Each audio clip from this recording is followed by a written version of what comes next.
সকলকে নমস্কার ও প্রণাম ও জয় গুরু। আজ দেখুন 2026-এ বিজেপি সরকার এসেছে। হ্যাঁ, নতুনভাবে পশ্চিমবঙ্গ সেজে উঠেছে। সমস্ত কিছু আজকে সমস্ত প্রকল্পগুলো এগিয়ে আসছে। প্রত্যেক দিনের খবর আমরা শুনতে পাচ্ছি, কোথায় কোথায় শিল্প কারখানা হচ্ছে, কি কাজ হচ্ছে, সবই আমরা খবরে টিভি খুললেই দেখতে পাচ্ছি। তবে কিছু সমালোচনা হচ্ছে। হ্যাঁ, কিছু সমালোচনা তো হচ্ছে, যেমন এই যে মুখ্যমন্ত্রী যে কিছু জিনিস যে হঠাৎ হঠাৎ করছে, এর জন্য মানুষ ক্ষেপে যাচ্ছে। হ্যাঁ, এর জন্য মানুষ ক্ষেপে যাচ্ছে। যেমন এই যে শহরটা পরিষ্কার করছে, অনেকের মুখে এটা আলোচনা সমালোচনা হচ্ছে। শহরটা পরিষ্কার করছে, রাস্তাঘাট পরিষ্কার করছে, রেল লাইন পরিষ্কার করছে, হকার উচ্ছেদ করছে। এগুলো উনি প্রশাসনে আসার সঙ্গে সঙ্গে ওনার আগের কাজটা আগে করা উচিত ছিল। এগুলোর জন্য কিছুদিন তাদের টাইম দেওয়া উচিত ছিল, যেহেতু তারা গরিব মানুষ। হ্যাঁ, যে রেল লাইনের পাশে যারা বা গরিব মানুষ, কিছু কিছু বস্তি এরা গরিব, এদের অন্তত মিনিমাম 6 মাস সময় দেওয়া উচিত ছিল, 3 থেকে 6 মাস। কিন্তু উনি হঠাৎ তারপরে এই যে বেআইনি যে ঘর বাড়ি ভাঙচুর, এগুলোর কিছুটা সময় দেওয়া উচিত ছিল। এনা যে হঠাৎ যে যে করছে, যে নিয়ম বের করছে, হঠাৎ একটা নিয়ম বের করছে, এর জন্য মানুষ ক্ষেপে যাচ্ছে। এই যে দেখুন, এই শুনলাম আবার যে রেশনের ছাঁটাই বাছাই হবে রেশন কার্ডে। কেন রেশন কার্ডে ছাঁটাই বাছাই? এই রেশনের চাল গম খেয়ে দেখুন কত মানুষ আজকে বেঁচে আছে। গরিব মানুষ, নিম্ন মধ্যবিত্ত শ্রেণীর মানুষ বেঁচে আছে। 3 রকম রেশন কার্ড হয়েছে, সাদা, লাল, সবুজ। তাহলে সাদা কার্ড যারা কোনো কিছু পাবে না, যাদের কিছু দরকার নেই, তারা সাদা কার্ড করছে একমাত্র নাগরিকত্বের জন্য, বা তাদের এই বাঁচিয়ে রাখার জন্য। হ্যাঁ, আবার দেখুন এই সবুজ কার্ডে শুধু চাল দিচ্ছে, যাদের শুধু চালের দরকার তারা করছে সবুজ কার্ড। আবার যাদের সব কিছু দরকার, গরিব মানুষ, তারা লাল কার্ড করছে। হ্যাঁ, তাহলে তারপরে আরও আইন করেছে যে হাতে টিপসই দিতে হচ্ছে, গার্জিয়ান গিয়ে তুলতে হবে, অন্য কেউ তুলে নিতে পারবে না। এটা তো সব থেকে বড় আইন হয়েছে না। আজকে সকলে গিয়ে কিন্তু রেশন তুলতে পারছে না, সবাই যেতেও পারছে না, কারোর সময়ও নেই। এমন পরিবার আছে তাদের সময় নেই গিয়ে রেশন তোলার। তারপরে যদি উনি আবার কাটাই বাছাই করে, তাহলে তো মানুষ রেখে যাবে না। কার কত আয় কি সেই দেখে রেশন দেবে, এটা ঠিক নয়। আমরা তো সারা জীবন রেশন পেয়ে এসেছি, ছোটোবেলা থেকে দেখে এসেছি। সারা জীবন রেশন পেয়েছে মানুষ। আমরা ছোটোবেলা রেশনের চাল গম খেয়ে বড়ো হয়েছি। আতপ চালও দিয়েছে, রেশনের আমাদের মায়েদের কাপড়ও দিয়েছে। তার আজকে কেন সেই রেশনের কাটে? আজকে এই রেশনের জন্য কেউ অনাহারে নেই, সকলেই কিন্তু আজকে দুটো খেয়ে বেঁচে আছে। কেন? একমাত্র রেশনের জন্য। আজকে বলতে নেই, আমরাও তো খাচ্ছি, আমাদেরও তো সবুজ কার্ড, আমরা খাচ্ছি রেশনের চাল। এবং ওই যে আমার যে একজন কাউন্সিলর, CPIM-এর একজন কাউন্সিলরের ওয়াইফ, বিধবা, উনি উনিও এই রেশনের চাল খাচ্ছেন। উনি বলছেন, আমি তো এই চাল খাচ্ছি, ভালো চাল দিচ্ছে, আমরা খাচ্ছি। তাহলে কেন এটা বাছাই হচ্ছে? কেন বাছাই হচ্ছে? আজকে আয় দেখে এটাও তো ঠিক না। আজকে যাদের দরকার নেই তারা সাদা কার্ড তো করছে, যাদের শুধু চালের দরকার চালে। তারপরে যদি আবার ছাঁটাই বাছাই হয়, তাহলে তো মানুষ ক্ষেপে উঠবে, সেই আন্দোলন শুরু হবে। হ্যাঁ, আবার এই যে কিছু আয়ামাসিদের নিয়ে, এই হসপিটাল আয়ামাসিরা থাকতে পারবে না, তাদের ডিউটি থাকবে না। আয়ামাসিদের প্রয়োজন আছে, আপনারা বুঝতে পারছেন না? একটা রুগী ভর্তি থাকলে আয়ামাসির প্রয়োজন আছে। সবাই রুগীর পাশে থাকতে পারে না। সব পরিবারের মানুষ রুগীর পাশে থাকতে পারে না, তাদের লোক থাকে না, তারা আয়া রেখে তাদেরকে দিয়ে দেখাশোনা করায়। আবার কিছু গরিব মানুষ হয়, তারা আয়া রাখতে পারে না, তাদের বাড়ির লোক, একজন করে বাড়ির লোক থাকতে দিতে হবে। এটাও আইন হওয়া উচিত।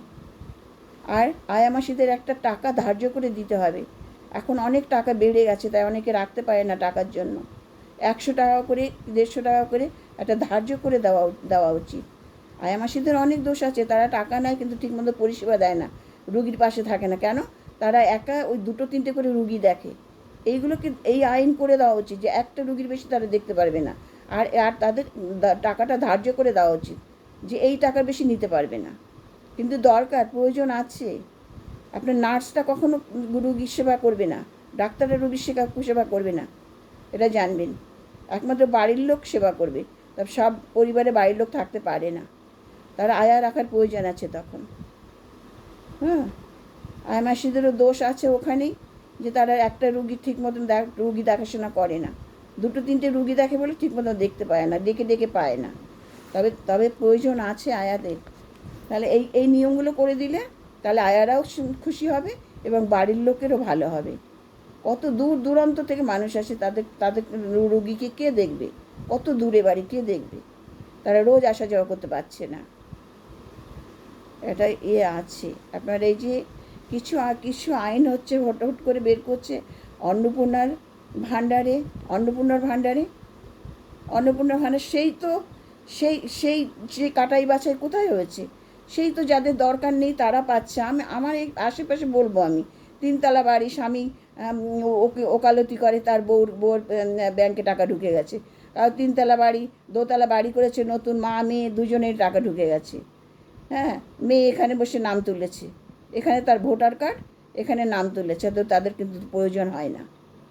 আবার যাদের প্রয়োজন তারা কিন্তু অনেকের এসে টাকা ঢোকেনি, তারা তো রেগে যাচ্ছে, তারা খেপে যাচ্ছে। যাদের পাওয়া দরকার, আমরাও তো চাই গরিব মানুষ পাক, হাউস ওয়াইফরা পাক, নিম্ন মধ্যবিত্ত গরিব মানুষ তারা পাক। তাহলে 3,000 টাকার জায়গায় 1,500 টাকা দিলে, 2,000 টাকা দিলেও কিন্তু প্রত্যেকটা হাউস ওয়াইফকে দিলে ভালো হয়। তা না হলে ভাতা বন্ধ। হাউস ওয়াইফরা কখনো ঘরে হাত খরচ পায় না স্বামীর হাত থেকে। যত বলি স্বামী চাকরি করুক, ওকালতি করুক, যা ডাক্তারি করুক, কী করুক, তাদের ঘরে বউদের হাতে মাস গেলে 1,000 টাকা ধরে দেয় না। তারা সারা জীবন সংসারে ঘানি টেনে বেড়ায়। সংসারে তাদের সন্তান জন্ম দাও, সন্তান লালন পালন করো, সারা 24 ঘন্টা সংসারে খাটো, কিন্তু মাস গেলে 2,000 টাকা হাতে ধরে দেয় না। আপনি এটা খোঁজ নিয়ে দেখুন। তাই জন্য প্রত্যেকটা হাউস ওয়াইফকে অন্তত 3,000-এর জায়গায় প্রত্যেকটা ঘরে ঘরে 2,000 টাকা করে দেওয়া হতো, একমাত্র সরকারি চাকরি বাদে। তাহলে ঠিক হতো, আজকে টাকা পেয়ে পেয়ে তারা তো অভ্যস্ত না, ভাতা পেয়ে পেয়ে তাদের লোভ বেড়ে গেছে। আজকে যে 1 মাস 2 মাস বন্ধ হয়েছে, তারা তো চিৎকার করছে, তারা আন্দোলন করছে, তারা প্রতিবাদ করছে, কারণ ভাতা পেয়ে পেয়ে তাদের বেড়ে গেছে না। আর করছে কারা বুঝতে পারছেন? যারা আন্দোলন করছে কারা? যারা লোভী আর যারা ওই বিপরীত দলের, তারাই বেশি করছে, তাদের লোক দিয়ে করাচ্ছে, তাদের আন্দোলন করাচ্ছে তাদেরকে দিয়ে। বুঝতে পারছেন না? এটা তো ভালো লাগে না। ভাতা একমাত্র বৃদ্ধ ভাতা, বার্ধক্য ভাতা, কিছু প্রতিবন্ধী ভাতা, সেটাই সঠিক। হ্যাঁ, আজকে তো সব যুব সমাজ বা ছোটো ছোটো ছেলেমেয়েরা বলছে আমরা ভাতা চাই না। যুবকরা বলছে আমরা ভাতা চাই না, আমরা কাজ চাই। চাকরি চাই না, কারখানায় কাজ চাই, কাজ চাচ্ছে তারা। হ্যাঁ, তাই হঠাৎ এই যে নিয়মগুলো হঠাৎ করে বের করছেন, এটাই তো মানুষ আরও খেপে যাচ্ছে, রেগে যাচ্ছে। আর অন্নপূর্ণা ভাণ্ডার এই যে দেরি হয়েছে, তারা তো বুঝবে না ছাঁটাই বাছাই হচ্ছে, এই করছে, মানুষ এটা বুঝবে না। বুঝতে পারছে না কেন তারা টাকা ঢুকছে না কেন, এটাই তারা জানে। বুঝবে না যে কেন দিচ্ছে, বারে বারে বলা হচ্ছে কেন দেরি হচ্ছে, কিন্তু তারা বুঝতে চাইবে না, চাইবে না তারা। হ্যাঁ, বিভিন্নভাবে।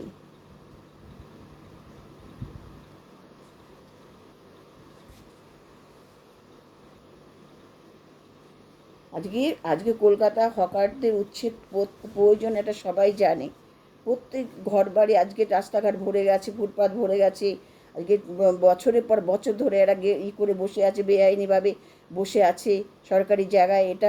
এটা তো একদম পুরো বেআইনি কাজ না, কিন্তু দরকার, প্রয়োজন, এটা প্রত্যেকেই জানে। একমাত্র আপনার এই বিপরীত রাজনৈতিক দল, এরাই ইস্যু বের করে, এরাই খুঁত বের করার চেষ্টা করে।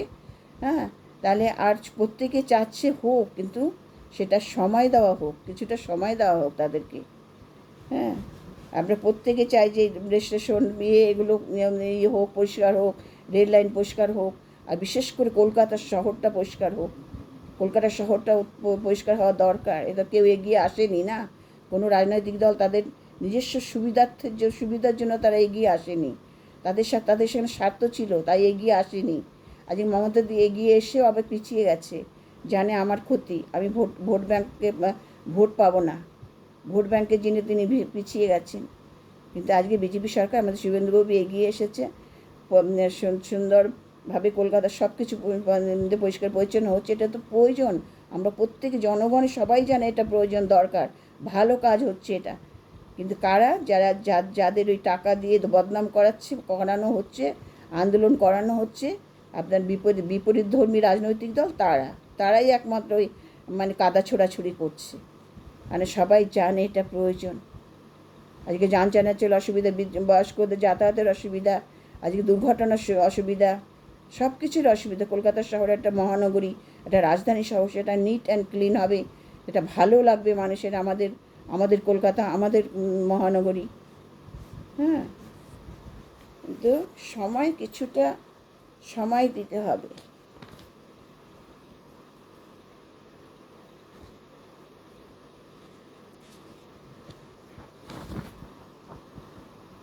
যেগুলো আগের কাজ সেগুলো করা দরকার।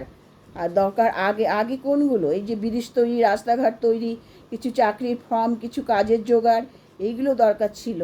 এগুলোর জন্য ছাত্রছাত্রীরা, শিক্ষিত ছেলেমেয়েরা বসে আছে হা করে, কবে চাকরির ফর্ম ছাড়বে, কবে চাকরি হবে, কবে চাকরির পরীক্ষা হবে। এই যেখানে রাস্তাঘাট নেই দেখাচ্ছে খবরে, সেখানে রাস্তাঘাটগুলো আগে প্রয়োজন। কত জায়গায় ব্রিজ নেই, ব্রিজের জন্য এপার ওপার হতে পারছে না, সেই ব্রিজগুলো দরকার। আগের কাজগুলো আগে দরকার, এগুলো কিছুদিন পরে হলেও, 6 মাস 1 বছর পরে হলেও কোনো ক্ষতি হতো না। যেটা দরকার প্রয়োজন ছিল, বর্ডারে বেড়াজাল, সেটা হয়েছে, খুবই ভালো কাজ হয়েছে। আমরা কিন্তু প্রতিদিন খবর দেখছি, সব কিছুই ভালো হচ্ছে, সব কিছু নতুনভাবে তৈরি হচ্ছে, নতুনভাবে সেজে উঠছে পশ্চিমবঙ্গ। কিন্তু আগেরটা আগে, পরেরটা পরে, কিছুদিন পরে। আর যেগুলো প্রথম দরকার সেগুলো আগে দরকার। এই যে ছেলেমেয়ে শিক্ষার, প্রত্যেকটা স্কুলের শিক্ষার, এগুলোর সঙ্গে সঙ্গে শিক্ষার যে কঠোর শিক্ষার যে ব্যবস্থা, সেগুলোকে আগে পঠন সেগুলো শুরু হবে আগে। তারপরে এই যে কত স্কুল এখনও টিচার নেই, কত স্কুল দেখেন টিচারের জন্য স্কুল বন্ধ হয়ে যাচ্ছে। হ্যাঁ, আরও কত স্কুল দরকার আমাদের রাজ্যে, অনেক সরকারি হাই স্কুলের দরকার। তারপরে ছেলে মেয়ে চাকরির জন্য বসে আছে, ফর্ম কবে ছাড়বে সেটার জন্য বসে আছে। হ্যাঁ, কবে কাজ পাবে তারা সেটার জন্য বসে আছে। এই জল নিকাশি ব্যবস্থা, আজকে সারা দিকে শুধু বন্যা ডেকে যাচ্ছে। দেখুন, জল নিকাশি ব্যবস্থা, এটা সবার আগে প্রয়োজন। হ্যাঁ, এই যে বৈদ্যুতিক তার ছিঁড়ে কত অকালে জীবন চলে যাচ্ছে, এই বৈদ্যুতিক তারগুলোর বিশেষভাবে ব্যবস্থা করা দরকার। কিভাবে বৈদ্যুতিক তার করলে যাতে মানুষের কোনো ক্ষতি না হয়। হ্যাঁ, এই যে বর্ষাকাল এলে কত প্রাণ অকালে চলে যাচ্ছে এই বৈদ্যুতিক তার ছিঁড়ে। হ্যাঁ, তারপরে জল নিকাশি ব্যবস্থা, এগুলো খুব প্রয়োজন। নমস্কার, আমার আলোচনা ভালো লাগলে লাইক, শেয়ার ও কমেন্ট করবেন।